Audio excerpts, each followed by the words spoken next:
Minutos, 9:25. Vamos de inmediato con José La Luz. Está con nosotros otro José, el ministro José del Castillo de Industria y Comercio, José del Castillo, que conversará con nosotros un poco más adelante. Voy a saludarlo. José La Luz. Bueno, para igual que tú.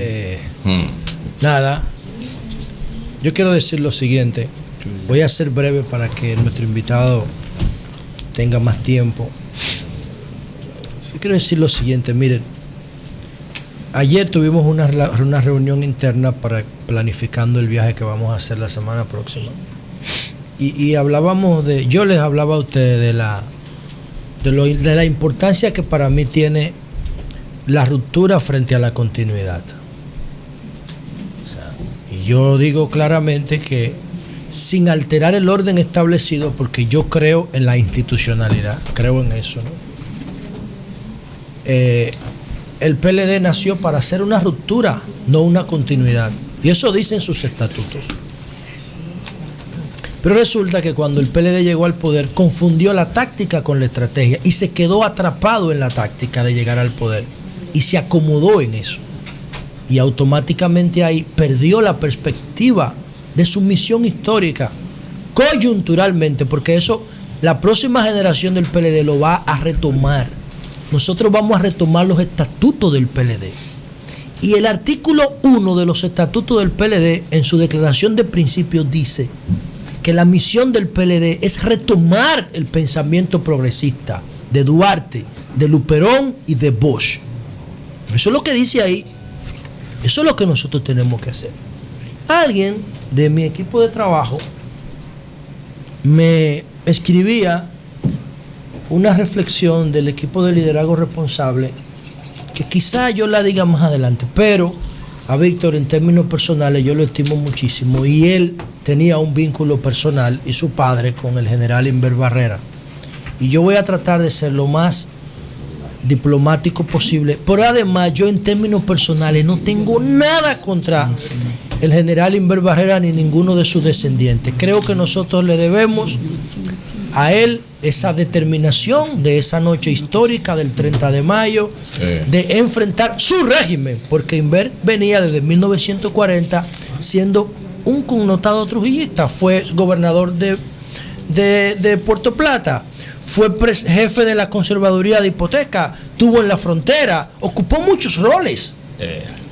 Lo único que el 30 de mayo y antes, los días antes, tuvo ese arrojo, esa determinación de enfrentar el oprobio. Ahora, ¿qué pasó luego? Tenemos que decírselo al pueblo para que el pueblo sepa.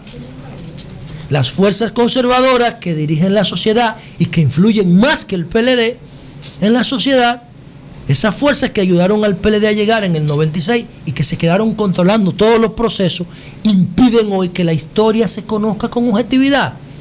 Yo crecí viendo a Freddy Veragoy con El Gordo de la Semana y a Frank Rainieri promoviendo a Inver Barrera. Y yo también pensaba eso, que él era un héroe impoluto, hasta que me puse a estudiar la política. Hay que estudiar la política. El que está en esto tiene que estudiar los procesos para que no se convierta en víctima de ellos. Entonces cuando yo me pongo a estudiar la política, digo, pero espérate, no. Yo tengo que reconocerle a don Inver que tuvo ese arrojo y esa determinación el 30 de mayo, pero también yo tengo que saber que él conspiró contra el gobierno de Bosch. Y que si el gobierno de Bosch no se interrumpe, fuéramos un país desarrollado. Yo tengo que decirle eso a la sociedad, a mi partido. Él conspiró contra el gobierno de Don Juan. El ensayo democrático más avanzado que ha tenido este país. Fuéramos un país desarrollado hoy si ese bochismo no se interrumpe. Entonces hay que poner las cosas en una balanza y poner todos los elementos ahí. Y luego cuando los militares constitucionalistas quisieron devolver a Bosch al poder, entonces él fue parte con Bartolomé Benoit y el de la iglesia, ¿cómo se llama el de la iglesia? Postigo, el de la iglesia, en la comisión, en la junta. Lamentablemente, tú sabes que lamentablemente. ¿Cómo se llama, Julio, el de la junta militar? Benoit. No, había otro de la iglesia. Que lamentablemente tenemos poco tiempo para el debate. Pero tú sabes que aunque también explicamos que esto tiene sus luces y sus sombras, ese movimiento que buscó restablecer a Juan Bosch en el poder no surgió para restablecer a Juan Bosch en el poder, se convirtió en eso. Ese movimiento que desembocó en la Guerra de Abril de 1965 lo inició el grupo de San Cristóbal para traer a Balaguer al poder. Tenía otro propósito. Para traer a Balaguer al poder. Entonces, ¿qué pasa? Son otra cosa. Como el grupo de San Cristóbal. Eso es otra cosa. Entonces, ¿qué pasó? El coronel Fernández Domínguez le advirtió a Bosch que todo eso iba a pasar. ¿No fue así? Hubo una posición contraria en llevar 6. Si me hubiese dado 30 segundos, doy la idea. Dale para allá. La conspiración la arma el grupo de San Cristóbal. Lo que fue la revolución de abril, la arma el grupo de San Cristóbal. Pero para traer a Balaguer. Para traer a Balaguer. Entonces, ese grupo lo desarticulan. Y lo desarticulan con ese objetivo. Y ellos habían hecho contacto con algunos militares. Silvia Peña me explicó eso, que él era sargento. Que eran la minoría. Ahora, ya desarticulado y en el exilio, parte del grupo de San Cristóbal, la minoría que era bochista, le da otro giro con Fernández Domínguez. Le da otro giro con Fernández Domínguez. Pero ya miren, pero miren ya otra cómo cosa. La sociedad, la audiencia de Sol ya conoce otra perspectiva del asunto. No es cuestión de que estamos de luto y que 3 días de duelo. No, todo eso sí, pero vamos a verlo en su contexto histórico para que la gente sepa, tome y deje.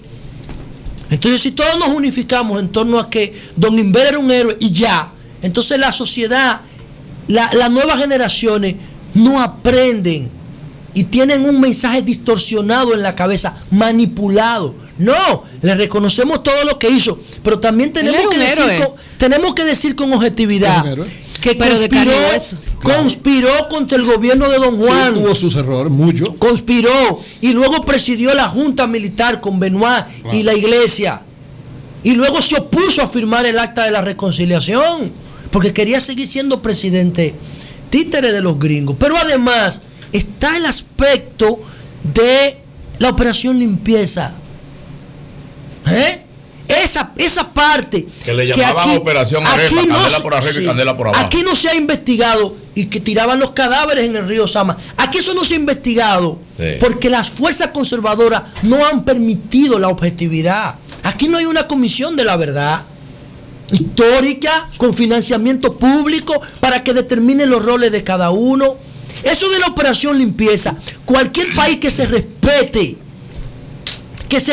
reclama que se investigue. En Argentina metieron a Videla preso. Jóvenes que le revisaban la mano y le decían, este tiene callo, este ha tirado, este ha jalado un gatillo y por eso ¡pam! Entonces eso hay que investigar. O tiene un golpe en el pecho. Sí, eso fue que el Mauser, el retroceso del Mauser, ¡pum! ¡Pum! Muerto. Entonces así no. Y Camaño no conspiró contra vos. Bueno, yo no sé. Pero ¿cómo terminó Camaño? Terminó bien. Bueno. Es que Camaño terminó sacrificando su vida. Terminó reclamando la restauración del gobierno de Bosch sin elecciones. Terminó siendo incluso cuando vos sale, entonces miren qué interesante el debate. En la embarcación que se va, que lo acompaña Camaño. Sin odio, sin resentimiento. Vos tienes miedo, dice, con Camaño porque cree que lo va a matar. Bueno, porque era hijo de Fausto Camaño, un trujillista. Claro. Okay. En esa época. Inclusive tú te sabes el dato de que se negó a sentarse con él en la mesa. Sí, no, pero eso lo contó tu papá. Sí, cuando estábamos en y creía que se le iba a la Pero oye, qué analogía tan interesante. Sí.